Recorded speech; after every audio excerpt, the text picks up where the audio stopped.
It'll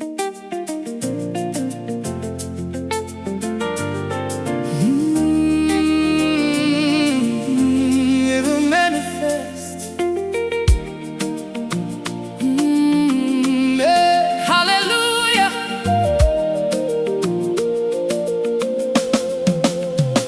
I told my heart, don't rush ahead.